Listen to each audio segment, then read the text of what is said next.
sabendo, tentar mudar seu mundo e dar vibração pra encontrar seu centro. Jesus Cristo, nova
se entregará, essa pode salvar,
Quinta Semana Espírita, e à noite de quinta-feira nós vamos realizar a prece inicial. Convidamos o nosso irmão e evangelizando Leonardo.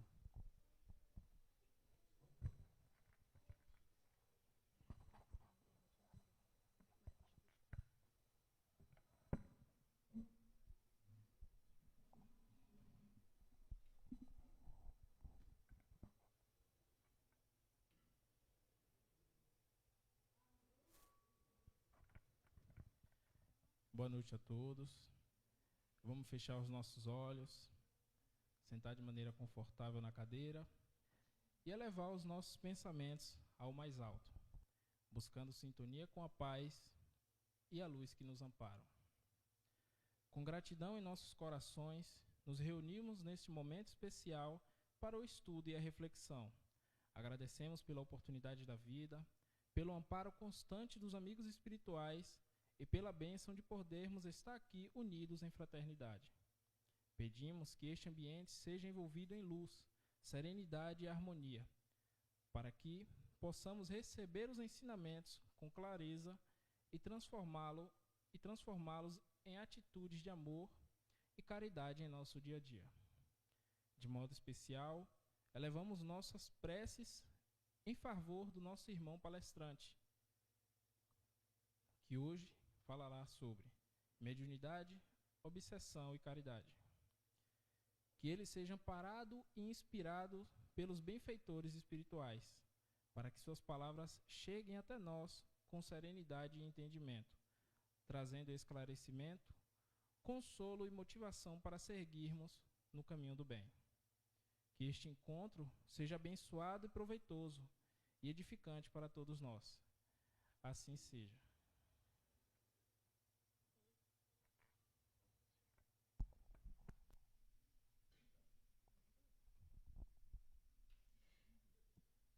Como sabemos, cada um é responsável pelas companhias que escolhe para si mesmo, quer elas sejam encarnadas ou desencarnadas, pois a conduta do médium e o que comprometerá ou não o trabalho de assistência daqueles que se prontificam ou foram incumbidos de tutelá-los.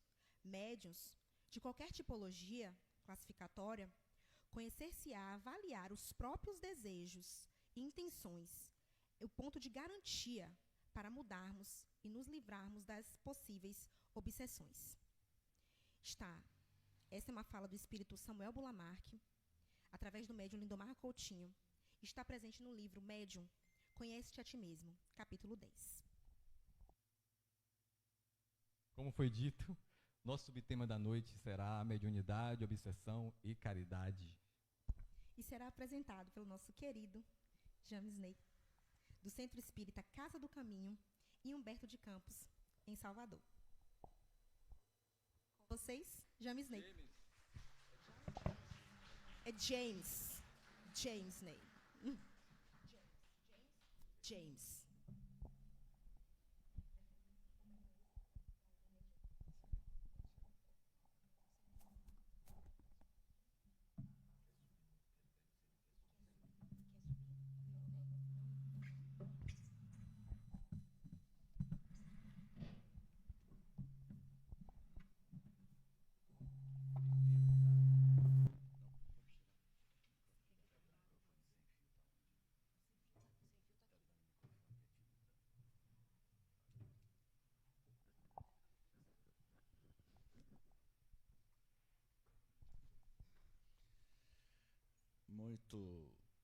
Muito boa noite, meus caros irmãos.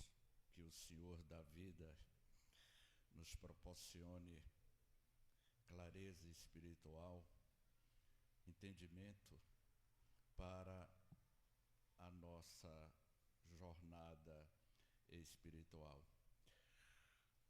Muito boa noite também aos caros amigos que está acompanhando a transmissão ao vivo do CEAM nessa 25ª Semana Espírita de Ipiaú, do Centro Espírita Alvorada Nova.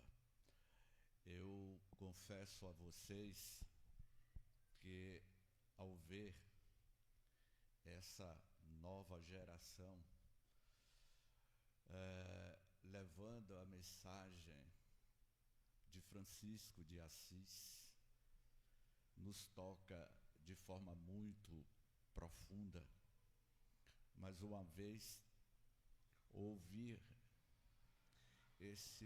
essa melodia que ilumina esta casa de oração, saindo do verbo maravilhoso de Débora e Ana Clara, isso me deixa muito comovido, porque a doutrina espírita é uma doutrina de luz para a humanidade. E como tema nosso, mediunidade, obsessão, caridade, foi Allan Kardec quem melhor estudou a paranormalidade humana, adentrando a sonda da investigação no cerne do fenômeno chamado mediunidade.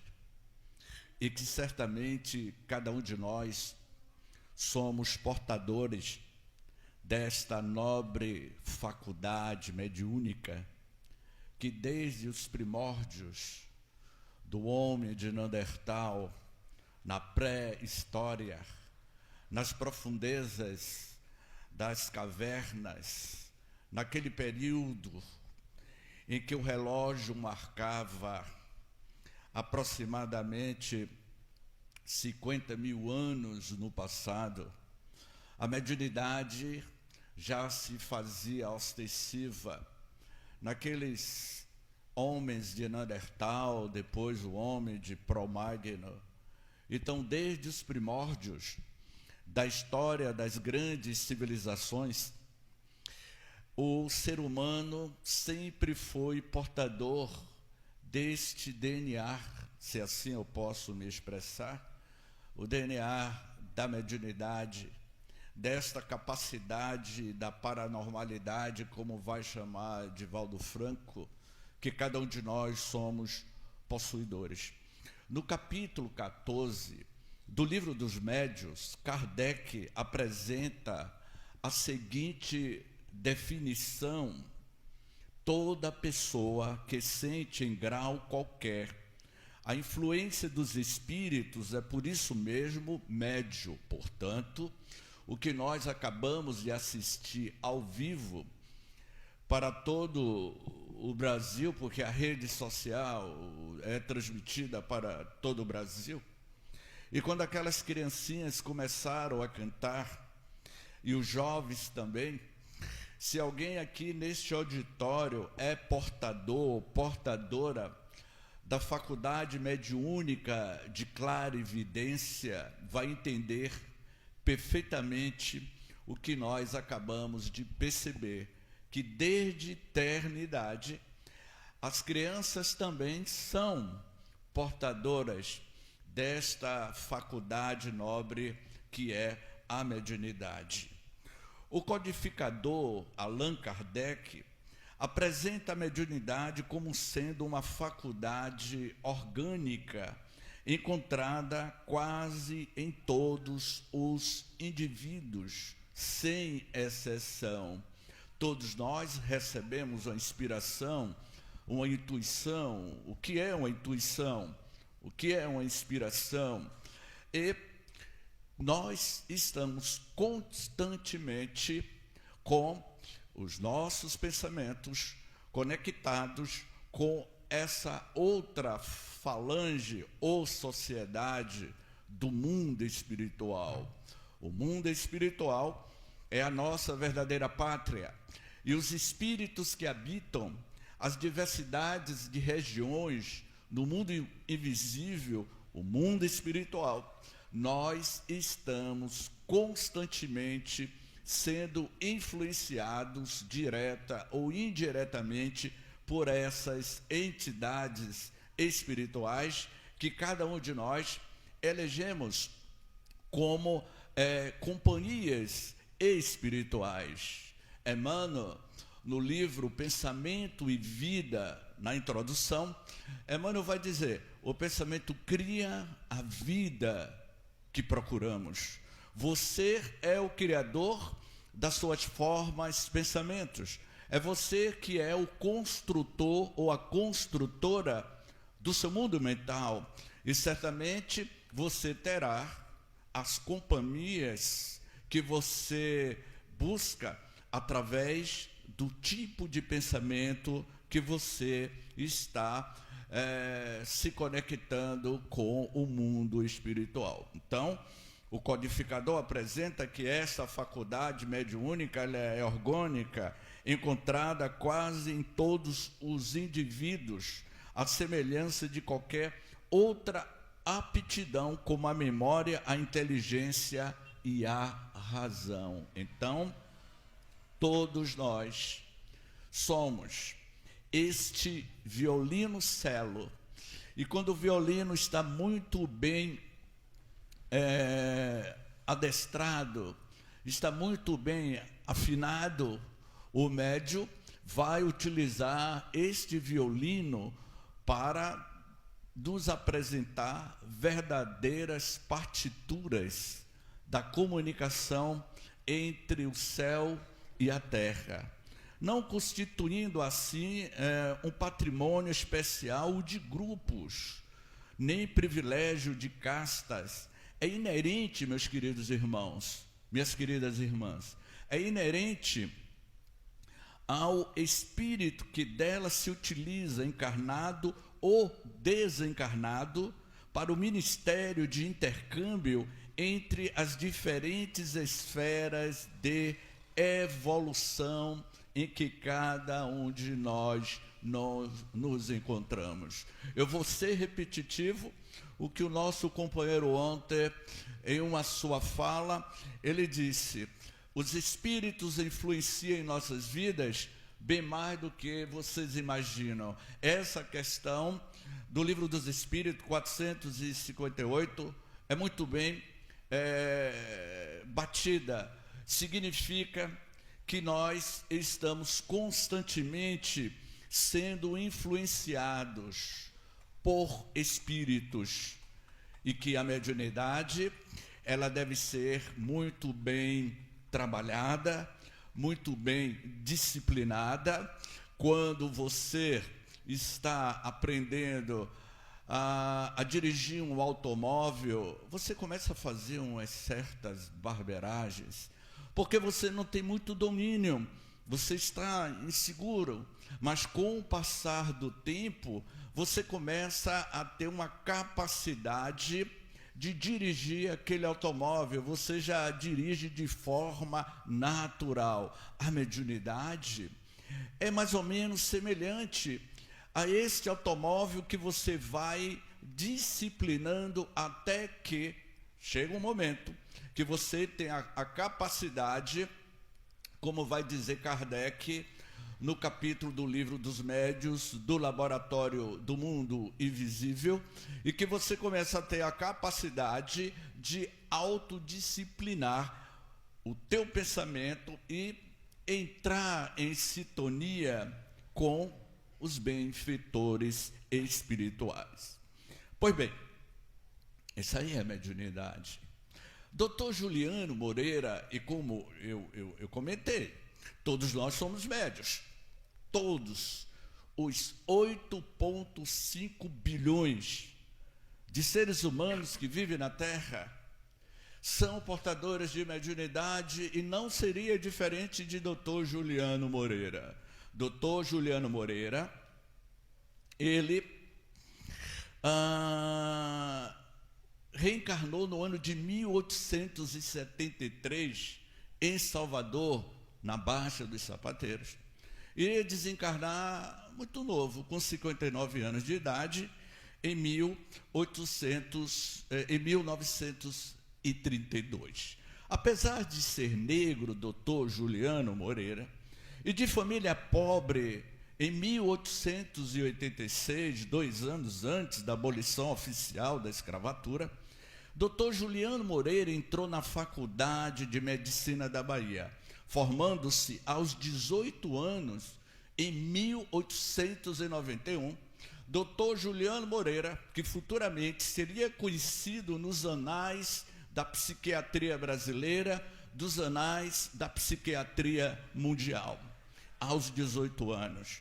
Em 1900, representa o Brasil em congressos internacionais em Paris, neste ano, sendo também eleito presidente honorário do 4º Congresso Internacional de Assistência a Alienados Mentais, na cidade de Berlim, na Alemanha. Foi também congressista brasileiro em Lisboa. Em 1906, Dr. Juliano Moreira vai proferir uma célebre palestra sobre a psiquiatria, os dramas mentais, os dramas humanos, não é? Quando, em 1903, após ter exercido a clínica psiquiátrica na Faculdade Baiana, mudou-se para o Rio de Janeiro. Vai dizer o seu biógrafo, durante seu trabalho na direção do Hospício Nacional dos Alienados, no Rio de Janeiro, ele, Dr. Juliano Moreira, que vocês conhecem muito bem este nome, humanizou o tratamento e acabou com o aprisionamento dos pacientes, não é? Defendeu a ideia de que é a origem das doenças mentais. Preste bem atenção. Ele, em vida, que foi soteropolitano, nasceu na Baixa dos Sapateiros, ali na Barroquinha. Em vida, ele defendeu a ideia de que a origem das doenças mentais se devia a fatores físicos e situacionais, como a falta de higiene. Só que aconteceu algo com o doutor Juliano Moreira. Ele desencarna, ele retorna ao mundo espiritual com a grande contribuição que ele deu à sociedade. Só que, quando ele chega no mundo espiritual, ele vai se encontrar com doutor Filomeno de Miranda, José Pititinga, Carl Gustavo Jung, Freud, Joana de Ângeles, os eminentes psiquiatras e psicólogos reunidos no mundo espiritual para discutir uma nova onda que vem assolando a humanidade.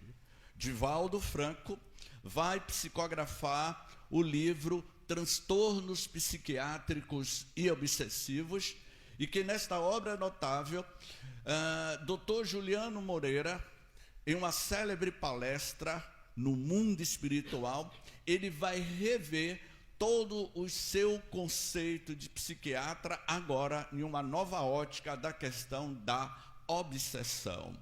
E porque nós estamos sobre um forte ataque espiritual. Sempre estivemos, como eu disse inicialmente, que nós somos os responsáveis. E Dr. Juliano Moreira, ao lado de Bezerra de Menezes, como também de Pititinga, vai falar sobre os avanços das doutrinas que estudam a mente, as emoções, tem contribuído de maneira expressiva para decifrar os problemas psiquiátricos obsessivos que assolam a humanidade, não é?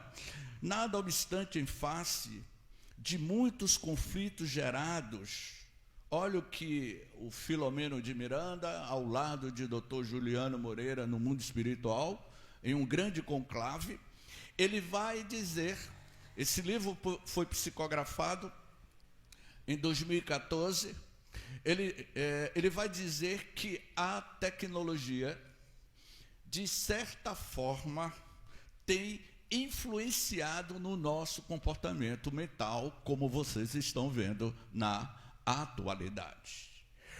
Há 25 anos atrás, nós realizamos uma jornada espírita na Federação Espírita do Estado da Bahia, e eu me lembro que o tema que nós discutimos, eu, Dr. Elzo, Peixinho e outros companheiros, a gente já falava há 25 anos no passado que a tecnologia poderia ser um instrumento utilizado pelos espíritos obsessores para interferir na nossa vida, como de fato a gente está vendo hoje essas questões. E nesse texto ele diz assim: nada obstante, em face dos muitos conflitos gerados pela tecnologia e pelas comunicações virtuais, assim como pelos fatores defluentes do processo da evolução, expressando-se na hereditariedade e nas enfermidades infecto-contagiosas, o número de portadores de transtornos mentais psicológicos prossegue com estatísticas ampliadas. Ou seja, esse texto da introdução do livro, ele está narrando Dr. Juliano Moreira, Bezerra de Menezes, Inácio Ferreira, que foi um dos maiores psiquiatras no estado de Minas. Esses psiquiatras, eles se reuniram no mundo espiritual para discutir quais são as estratégias de sanar essas doenças psicológicas, emocionais, que todos nós estamos sendo influenciados. E continua o texto. tormentos de várias ordens, violento bem-estar do cidadão, tormentos de inúmeras ordens, vêm nos violentando nos nossos dias atuais. E a cidade de Ipiaú não é diferente de outras. É uma sociedade onde tem os seus problemas, os seus conflitos. E aí, Dr. Juliano Moreira, ele vai dizendo, contemporâneos atormentando-os de maneira avassaladora, que levam à drogadição, à sexolatria, ao tabagismo, ao alcoolismo, em mecanismos sensacionais de fuga da realidade, porque nós estamos abrindo a janela da nossa mente de forma invigilante e sintonizando com esses espíritos que vêm perturbando a sociedade. Gustave Le Bon, ele foi um psicólogo francês no século XIX, que Gustave Le Bon, ele iria escrever uma tese sobre a psicologia das massas, a psicologia das multidões, e que Freud, tanto quanto Jung, ele iria aprofundar sobre o comportamento das massas, a psicologia comportamental de uma sociedade, e que Filomeno de Miranda e Dr. Juliano vai dizer que quando existe uma obsessão individual, os espíritos influenciam em nossas vidas, ele pode nos obsediar, uma entidade pode estar no teu campo. Se a entidade está no teu campo, é porque você assim permitiu. Se existe uma influência espiritual, existe uma obsessão coletiva. Uma cidade, um país, ele pode estar sobre uma influência coletiva de entidades espirituais por conta das formas, pensamentos que aquela comunidade está convivendo. E vai dizendo Filomeno, junto com o doutor Juliano, as obsessões de caráter espiritual exameiam na sociedade, dando lugar a aberrações de diversos portes e fenômenos de loucura que se confundem, meus queridos irmãos, minhas queridas irmãs, que se confundem com as psicopatologias academicamente classificadas. As obsessões de caráter espiritual vêm assolando. Quando no ano de 1994, na Califórnia, Dr. Carl Simanter e Dr. Stephanie Mateus, eles resolveram, na sua clínica, que ambos eram psicólogos e psicanalistas, eles resolveram criar o Instituto Internacional do Perdão. Porque os pacientes que procuravam Dr. Carl Simanter, que era um casal, e Dr. Stephanie Mateus, eles chegaram a uma conclusão de que os seus pacientes, ao buscar a sua clínica, ambos tinham o mesmo problema, o ressentimento de mágoas, de não saber perdoar.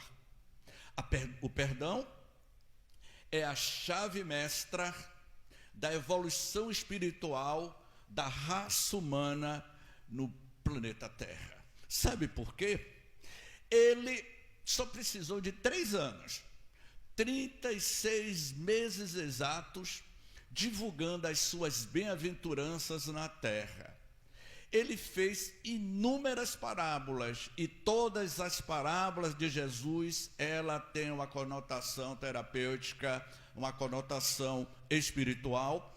Quando Jesus resumiu, ele fez uma síntese da síntese do sermão das bem-aventuranças. Quando ele estava crucificado, ele deu um recado para a humanidade.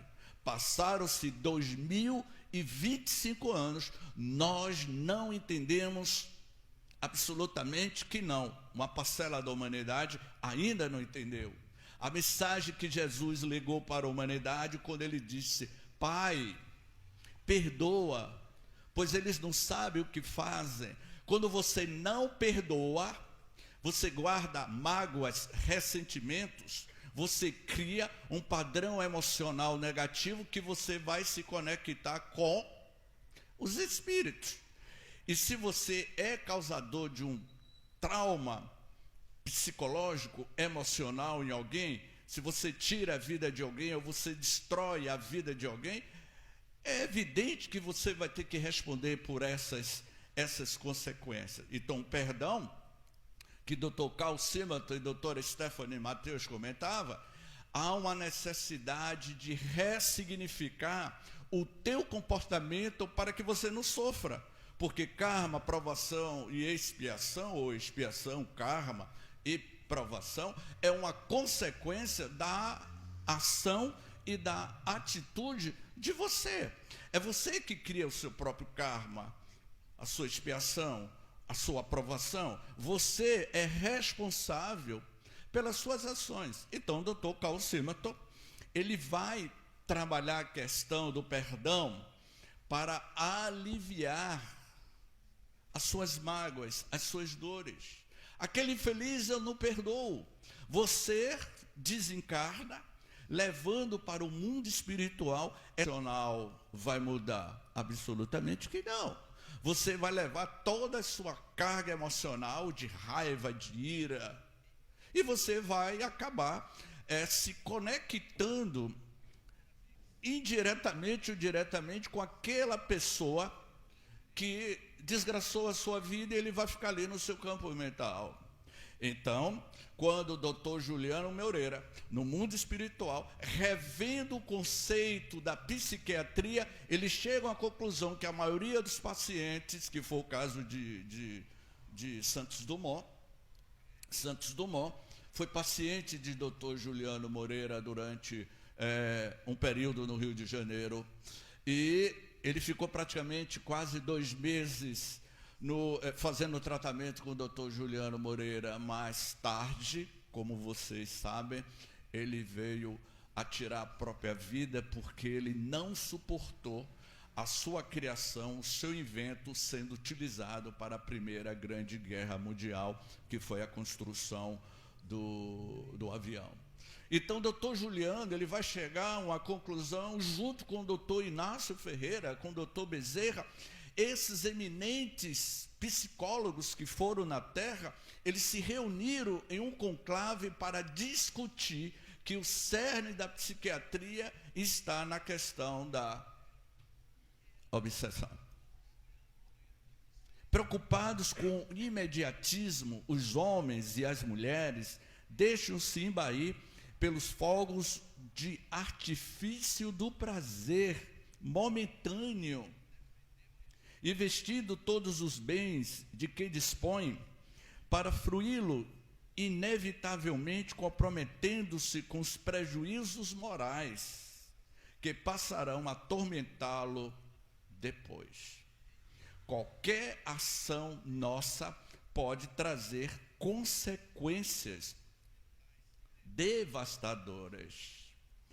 O ano de 1991, José Almeida dos Santos Filhos, 26 anos de idade, recém-casado.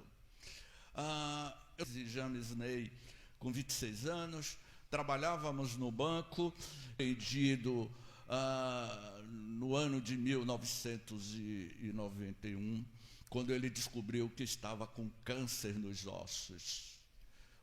As últimas semanas de Almeida, no quarto do hospital português, ele me perguntou: James, você que é espírita, você acredita que eu vou morrer? E eu disse-lhe: não, Almeida, você não vai morrer. Você vai passar por uma experiência intermédia. Ele se tornou espírita. Durante a minha vida, durante aquele período, eu já realizava palestras pelo interior da Bahia, no ano de 1991, e Almeida ele me acompanhava nas minhas palestras e ele sempre estava me questionando sobre a questão da obsessão, a questão da imortalidade da alma e a comunicabilidade dos espíritos. Quando foi no dia 13 de dezembro do ano de 1991, Almeida, aos 26 anos, a esposa grávida do 7º mês de gestação, Almeida parte para o mundo espiritual. Pois bem, lembra que eu disse a vocês que cada um de nós temos as nossas companhias boas ou companhias ruins? Passaram-se aproximadamente 10 anos da desencarnação de Almeida e eu estava em uma jornada espírita no sertão da Bahia, quando eu fui surpreendido por uma jovem médium de pintura mediúnica ou a pictografia. E ao terminar a nossa palestra, essa jovem moça me deu um retrato pintado a lápis e me disse: seu James, quando o senhor estava falando, eu vi uma entidade espiritual de um espírito jovem, um rapaz jovem. Ele me disse que você conheceu ele muito bem quando em vida. Ele mandou lhe entregar esta foto que eu desenhei, e ele disse que após a sua desencarnação, que já se passaram 10 anos no calendário terrestre, porque no calendário espiritual o espaço, o tempo, a relatividade é outra. Ele continua lhe acompanhando, James. Após 10 anos, o meu querido Almeida continuava me acompanhando, ligado psiquicamente a James Ney. Passaram-se mais 5 anos, eu estava no sul da Bahia em um evento, e outro médium de clarividência: James, é seu mentor espiritual, um jovem rapaz que lhe acompanha, moreno, de barba? Eu disse: não, é meu amigo, José Almeida. Amigo na terra, amigo no mundo espiritual. Foi aí que ele deu uma comunicação psicofônica no Centro Espírita Humberto de Campos, em Salvador. Depois de 20 anos de desencarnado, ele iria dizer que quando ele chegou no mundo espiritual, ele foi amparado pelo seu avô, e o seu avô e os amigos espirituais permitiram a ele de continuar durante um certo período me acompanhando nas minhas jornadas. Hoje, Almeida cumpriu o trabalho dele, porque ele iria dizer na reunião mediúnica: Ney, eu precisava continuar aprendendo o que é o Espiritismo com você. Portanto, cada um de vocês tem a companhia que merece. Tenham um comportamento ético, moral e espiritual para ter os bons amigos. Além do anjo da guarda, o mentor espiritual, nós temos a infinidade de amigos que nos acompanham, como também podemos ter inimigos. E Juliano Moreira e Dr. Inácio Ferreira, ao longo deste livro, Transtornos Psiquiátricos e Obsessivos, ambos vão dizer o seguinte: unindo-se às doutrinas, a da mente e a espiritual, muito mais fácil torna-se entender o doente e a doença, compreendendo-se que essa última somente existe por causa do primeiro ser delinquente. Eu vou repetir, para que fique bem claro para todos nós. Unindo-se as duas doutrinas, a da mente e a espiritual, muito mais fácil torna-se entender o doente e a doença, compreendendo-se que essa última somente existe por causa do primeiro ser delinquente, que é a mente enfermiça. Não é, Zenê? Eu não vou repetir o que eu falei há um ano atrás aqui, que o tema foi doenças e doentes, estar doente e ser doente. Então, se vocês quiserem ver essa palestra, Vá um ano atrás lá no canal do CEAN, que vocês vão ver que eu falei sobre doenças e doentes. E um ano depois, essa frase aparece aqui, porque nós somos doentes emocionais, ou estar doente pela forma dos pensamentos que nós construímos. Eu vou fazer uma pergunta. Mufumo. Alguém já ouviu essa palavra? Mufumo. Mufumo. Pois bem, na terça-feira, na redação da empresa que eu trabalho, por volta das 3 horas da tarde, a redação estava cheia, estava todo mundo trabalhando, estava um barulho ensurdecedor. E eu sentado à mesa, diante do computador, e de repente eu comecei a sentir, na terça-feira agora, nas vésperas da minha viagem aqui para Ipiaú, e estava aquele burburinho na redação.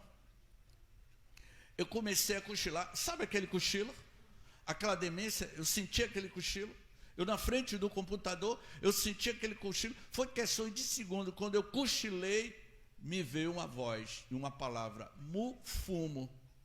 Mufumo. E aí eu despertei com esse nome, Mufumo. Eu nunca ouvi essa palavra na minha vida. E aí eu resolvi consultar, que agora não é mais o doutor Aurélio Buarque de Holanda, o dicionário não é mais ele, agora é inteligência artificial.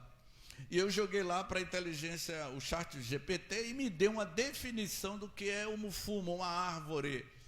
E dizia que esta árvore é uma árvore simbólica de proteção, e que você não está abandonado. Eu fui perguntando a senhora, o senhor, a senhora inteligência artificial, e foi dando uma definição do significado dessa palavra mufumo. E aí eu fiquei sabendo, por que me veio essa palavra? Então, outro dia, que foi ontem, no início do ano, eu acordei 7 da manhã, fui para a garagem e peguei meu automóvel. Ao entrar no automóvel, quando eu fui bater a chave, me veio o nome Mata Hari. Era sexta-feira de manhã. À noite, eu iria proferir uma palestra no Centro Espírita Teles de Menezes, em Salvador. Me veio o nome Mata Hari. E eu via nitidamente a voz dizendo Mata Hari. Eu nem sabia quem era Mata Hari. Eu fui de novo, Eugeni, e consultei o senhor inteligência artificial, e me disse que era Mata Hari. Foi ali que eu fiquei sabendo quem era Mata Hari. E quando eu cheguei à noite para proferir a palestra, que era outro tema, foi quando eu ouvi a voz ao meu lado dizendo: fale sobre Mata Hari, aquela mulher que sofreu na mão dos nazistas. Eu nunca tinha ouvido falar de Mata Hari. Então todos nós, sim, somos portadores dessa nobreza da mediunidade, mas tomemos-nos cuidados. O tipo de visitantes que vai bater a tua porta para adentrar a tua residência, que é a tua casa mental. Por isso ocorreram os transtornos psiquiátricos, psicológicos e obsessivos, cada dia mais numerosos, em alerta claro, de pessoas que sofrem de verdadeiras obsessões coletivas, porque a gente não está fazendo uma higiene mental. Expressam-se em alienações mentais, em transtornos emocionais, em obsessões puras e simples, agravando-se quando se mesclam, agravando-se quando há uma mesclagem aos problemáticos, aos problemas fisiológicos, psíquicos, com as espirituais, complicando o quadro da psicopatologia difícil de ser erradicada. Então, se você quer ter um corpo sadio, sem problemas, procure modificar sua alimentação. Não só ter uma alimentação saudável, mas ter uma mente saudável. E aí, Dr. Juliano Moreira, ele dialogando com Bezerra de Menezes, Bezerra, aqui no Sanatório Esperança, no plano espiritual, eu agora estou revendo totalmente os meus conceitos de que eu entendia sobre os transtornos psiquiátricos na Terra. Aqui a realidade espiritual é outra. Em todos os pacientes desempenha um papel relevante, sendo a sua cura o resultado de imprescindível contribuição pessoal, ao lado da assistência que deve receber tanto a especialização quanto a efetiva dos familiares e amigos aos quais se encontram vinculados. A ajuda da família, para que aquela pessoa possa se recuperar. E concluindo, que eu dividi a nossa fala, eu dividi sobre mediunidade, obsessão, e eu vou concluir com a caridade, que é um processo terapêutico para você evitar os transtornos obsessivos. Concluindo essa parte da obsessão, que eu tenho certeza que ficou muito claro que vocês são responsáveis pelas formas mentais que nós produzimos. Concluindo esse texto, na atualidade, a solidão abraça o desespero, o vício confraterniza com o crime, a perversidade envolve-se com a violência em demonstração de loucura coletiva, obsessão coletiva, loucura coletiva, como vocês estão vendo aí, que toma conta do planeta no seu momento de mudança moral e espiritual para melhor. Porque a Mãe Gaia, planeta Terra, ele está passando, sim, por esse momento de transformação. Satya Sai Baba, ele iria dizer que há mais luz sobre a humanidade. Um repórter entrevistando Sai Baba no início do século XXI, Satya Sai Baba, o que você pode falar da humanidade? E ele vai responder, há mais luz sobre a humanidade. Mas há tanta violência, há tanta onda de guerras. Violência e guerras é a reação das sombras sobre o avanço da luz. O mundo está ficando muito mais iluminado. E vocês não estão vendo isso? Vocês não têm percebido o aumento da fibromialgia? Vocês não têm percebido que é uma nova geração retornando ao planeta Terra, ao orbe terrestre, planeta Terra? De novas crianças com perfil de autismo e tantos outros crianças que estão nascendo com DNA completamente diferente do nosso DNA, com a carga genética diferenciada, em corpos diferenciados, crianças que têm uma capacidade de discernimento maior, porque nós estamos em um hiato de mudanças psíquicas mentais. E aí, concluindo essa parte da obsessão, felizmente, os missionários do bem nas ciências mentais ampliam o elenco de terapias oportunas, incluindo o amor, o respeito pelo paciente, pela sua dignidade, envolvendo em compreensão e bondade sacerdotes que se dão na saúde, sacerdotes da saúde, que procura amenizar o sofrimento da criatura humana. James, e qual é a terapia? para sermos mais saudáveis? Praticando a caridade. Não é isso, minha amiga? Hã? Eu deixei a cereja do bolo por último. Hoje eu não vou brincar com você não, que eu estou sério. Porque na última semana espírita eu apertei o pensamento do meu amigo aqui do lado. Mas hoje eu estou sério, eu não vou brincar com você. Kardec, no Livro dos Espíritos, pergunta ao Espírito da Verdade, na questão 886, qual o verdadeiro sentido da palavra caridade, como a entendia Jesus?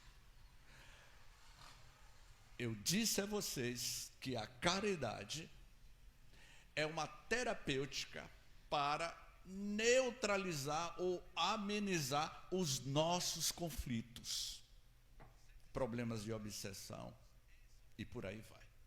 Qual o verdadeiro sentido da palavra caridade, como a entendia Jesus?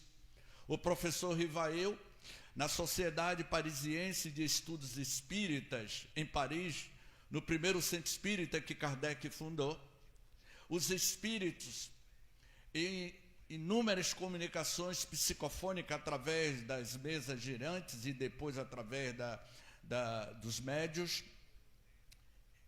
eles, os espíritos, iriam responder a Kardec.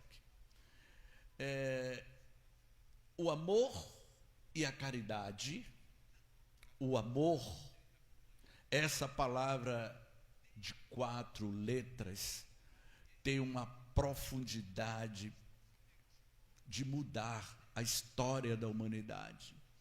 Espírito obsessor nenhum vai ficar ao seu lado se você ama de forma incondicional.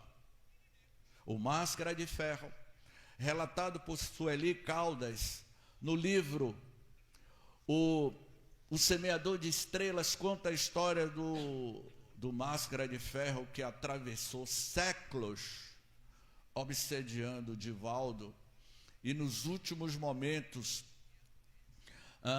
dessa influência espiritual do Máscara de Ferro sobre Divaldo, quando Divaldo recebe nas obras sociais do Caminho da Redenção uma criança que foi colocada à porta, no portão principal da mansão do Caminho.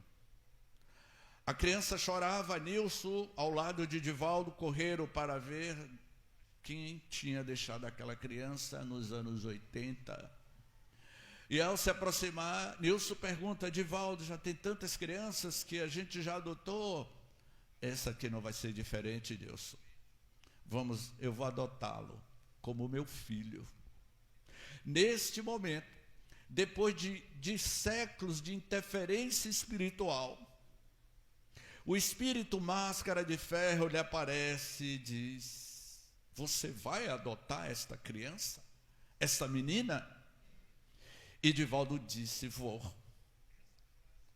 Sabe quem é esta criança? Divaldo olhou para ele e disse, sei, é a sua mãe reencarnada. E você vai adotar a minha mãe? Vou. Desse dia em diante, houve uma desconexão, porque o amor cortou os grilhões que prendia aquele espírito a Divaldo. A caridade, não é? São um complemento da lei de justiça, pois amar o próximo é fazer-lhe todo o bem que nos dá sentido à vida.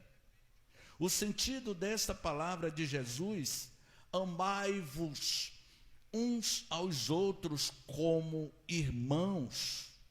A caridade, segundo Jesus, não se restringe à esmola, abrange todas as nossas relações em que nos achamos com os nossos semelhantes. E já nas nossas considerações finais, permita uma experiência recente nessa questão do sentimento do amor, de amar o próximo.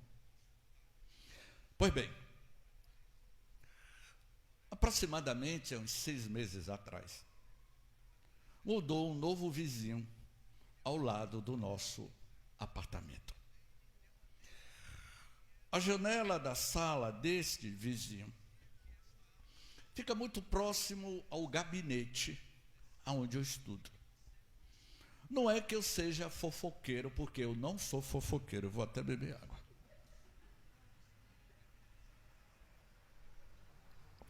É que o casal estavam brigando e tenho um tal de um cachorro. Esse cachorro estava me tirando do sério, Zeni. Nos momentos das minhas lives que eu estava gravando, o cachorro começava a latir, a latir, a latir. E aquilo estava me incomodando, estava me deixando irritado.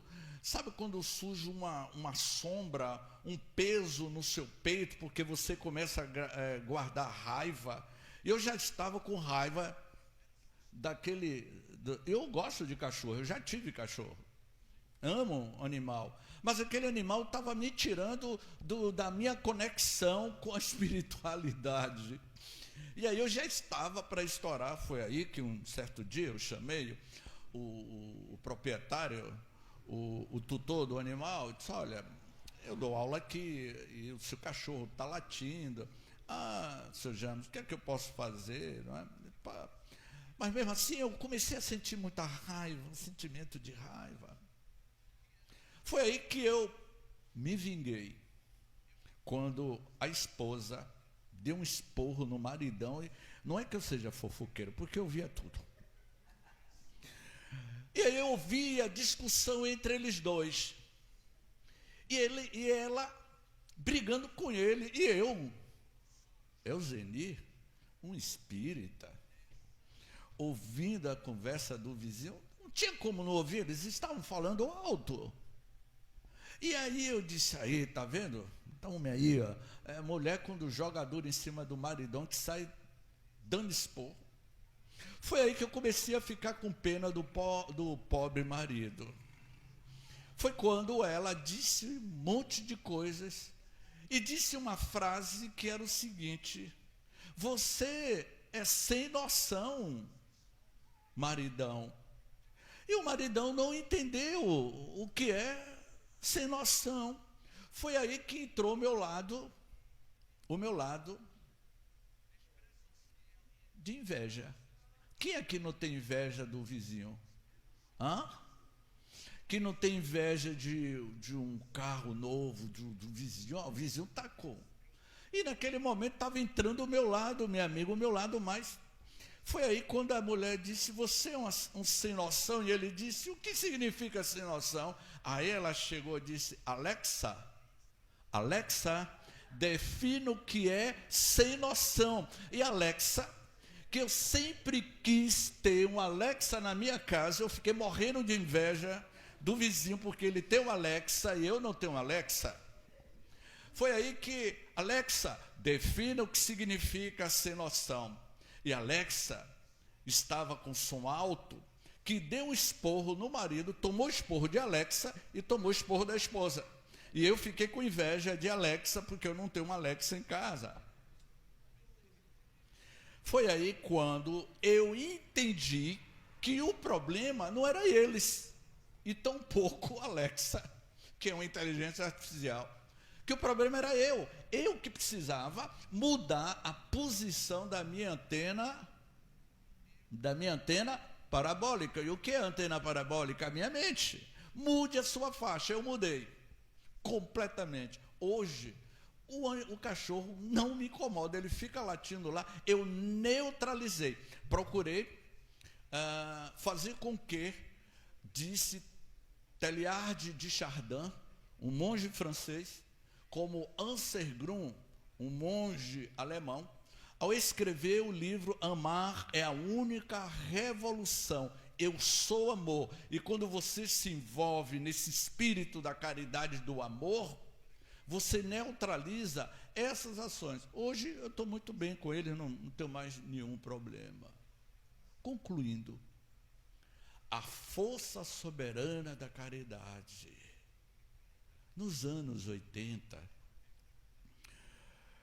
na cidade baixa de São Salvador,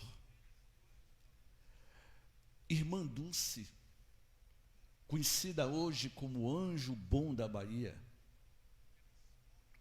ela tinha o hábito de pegar os indigentes nas ruas de Salvador e levava para o Hospital Santo Antônio.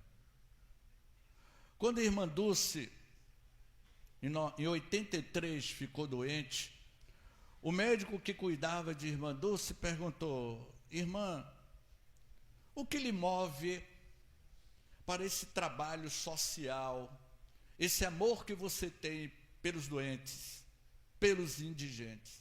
Ela respondeu: é Deus que se manifesta através de mim com a sua força do amor.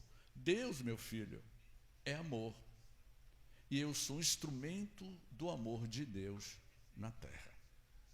Madre Teresa de Calcutá, na Índia, também foi questionada por um padre no Vaticano. E o padre perguntou: Madre Teresa, o que te move para a construção das missionárias da caridade? Ela ia responder: meu filho, eu sou apenas um lápis nas mãos de Deus trabalhando.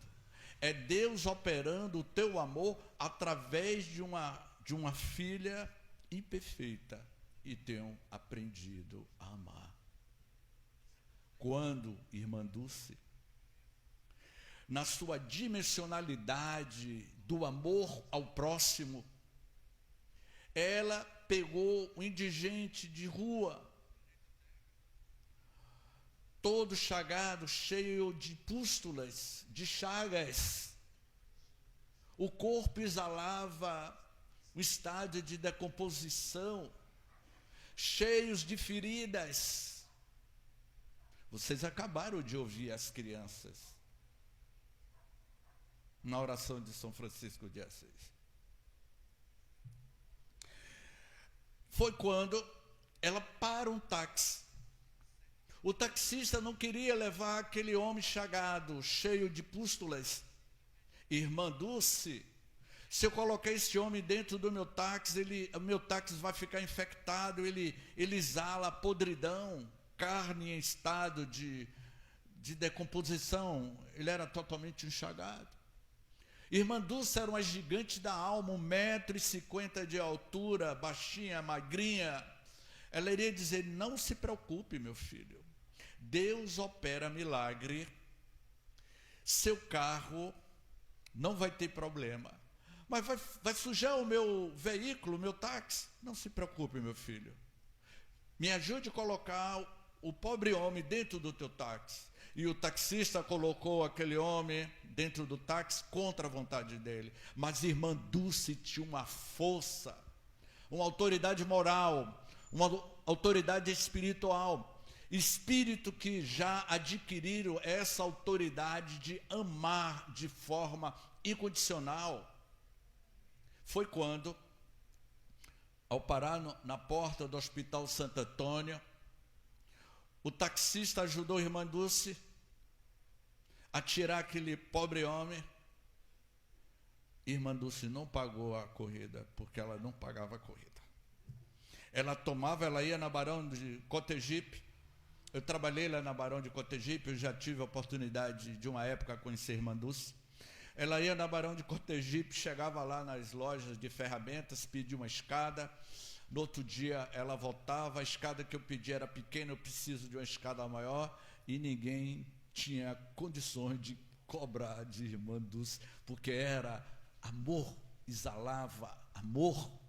Foi quando o taxista já tinha rodado aproximadamente uns 500 metros, ele começou a sentir um cheiro de Angélica. O perfume de Angélica saturou todo o automóvel, e ele chegou à conclusão: acho que Irmã Dulce esqueceu um buquê de Angélica dentro do táxi. E ele parou o táxi para pegar o buquê de Angélica. Qual surpresa dele, que não tinha Angélica. O táxi ficou cheio de perfume de Angélica.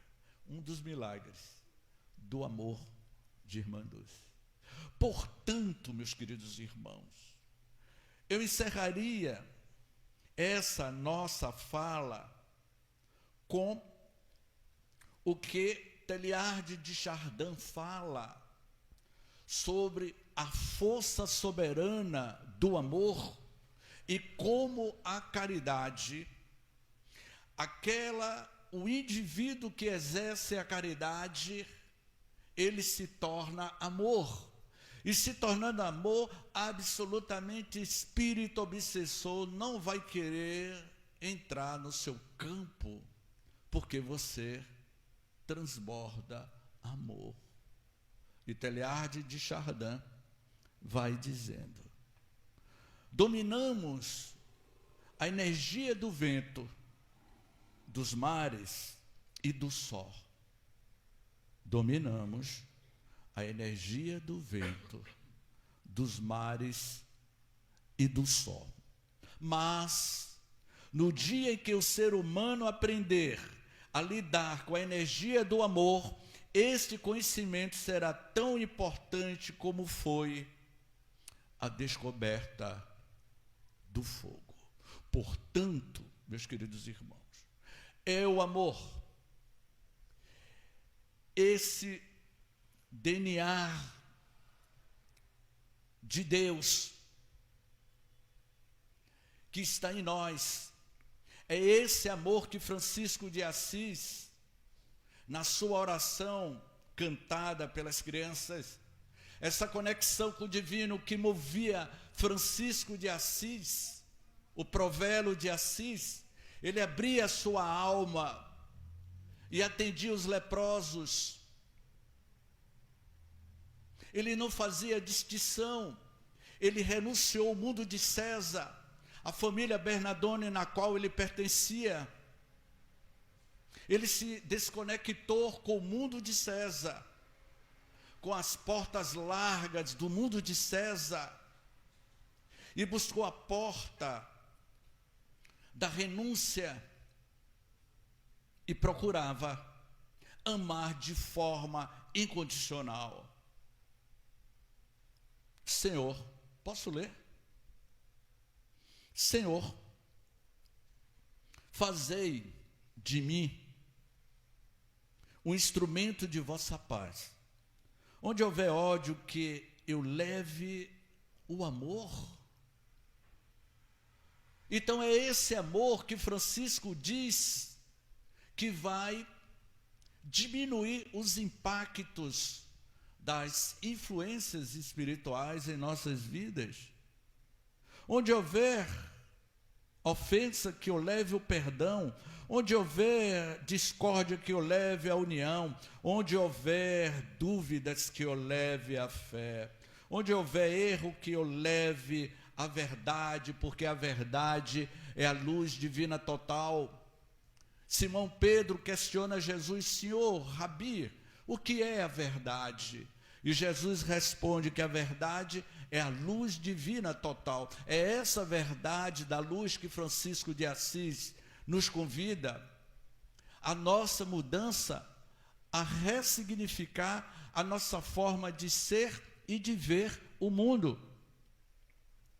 Onde houver desespero, que eu leve a esperança. Onde houver tristeza, que eu leve a alegria. Onde houver trevas, que eu leve a luz. Ó Mestre, fazei que eu procure mais consolar que ser consolado.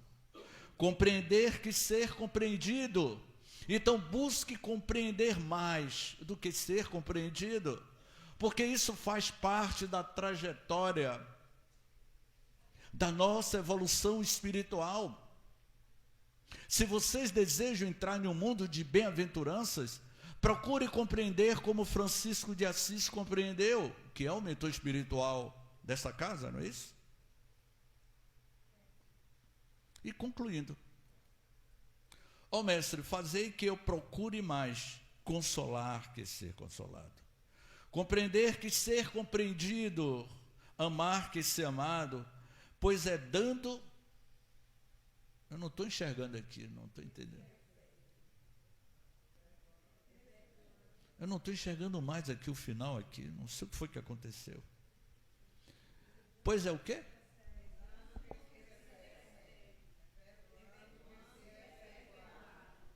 Está fraco. Dê um tempo aí, dá um tempo. Está fraco. Está fraco. Lembra aquele pássaro? Estou fraco. Vamos lá. A conclusão, vocês estão aí na mão. Como é que é?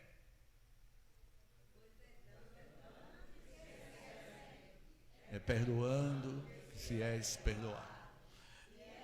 Rendo que se vive para a vida eterna. Portanto, meus queridos irmãos, mediunidade, obsessão e caridade, que é o tema da nossa palestra, dentro do tema geral da Semana Espírita, mediunidade e despertar da consciência. Isso é o despertar de consciência. Gratidão a todos, muita paz.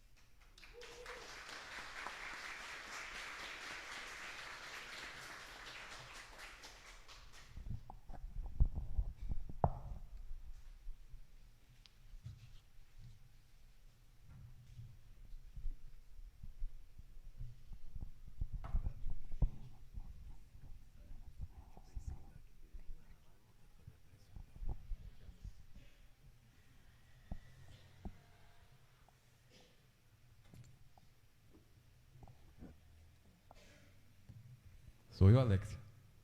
Tá bom. Agradecemos ao palestrante, a James, por suas explanações elucidativas e convidamos a todos para a palestra de amanhã. As descobertas da mediunidade e da imortalidade, com Luciano Crispim de Jesus, da Federação Espírita da Bahia. Agradecemos a Deus pela oportunidade de estarmos aqui. Agradecemos a você que esteve conosco hoje, seja presencialmente ou de forma online. Agradecemos a todos que direta e indiretamente contribuíram com esse evento. Convidamos você agora para estar conosco amanhã. Se gostou do evento, compartilhe, dá um like, se inscreve no nosso canal e convida mais pessoas. Quem está presencialmente, traz mais um amanhã. Quem está online, divulga, repassa o link. Se gostaram também das nossas camisas, estão disponíveis lá embaixo, para quem quiser. São artes feitas por uma jovem da Juventude Espírita Maria de Nazaré, Bruna de Assis, e artes exclusivas. E convidamos o nosso palestrante, James Ney, para realizar a prece final.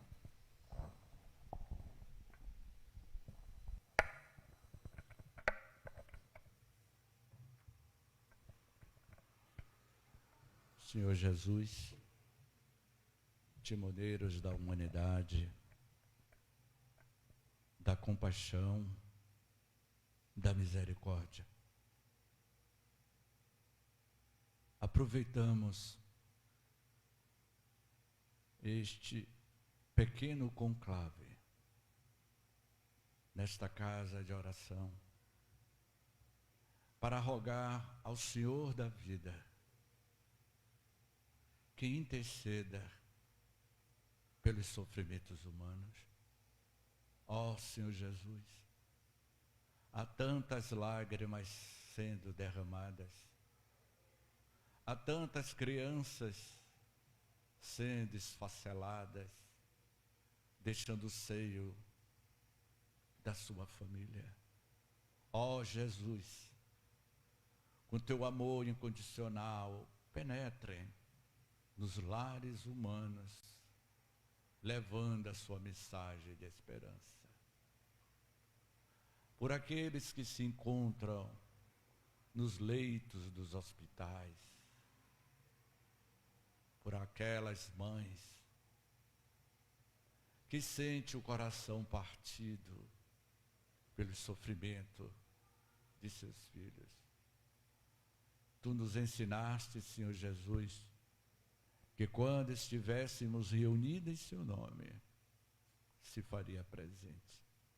Sendo assim, que a tua presença magnânima desses benfeitores espirituais do mundo maior, aos companheiros amigos espirituais desta casa,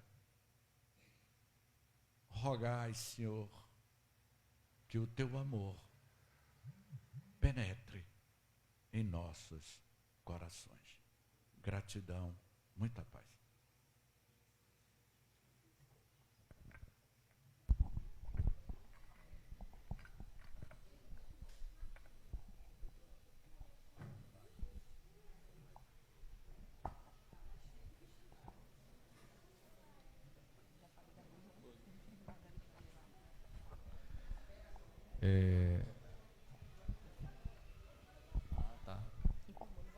Gente, quem se sentir à vontade, mais uma vez, todos os dias a gente convida para fazer a foto final aqui, hein?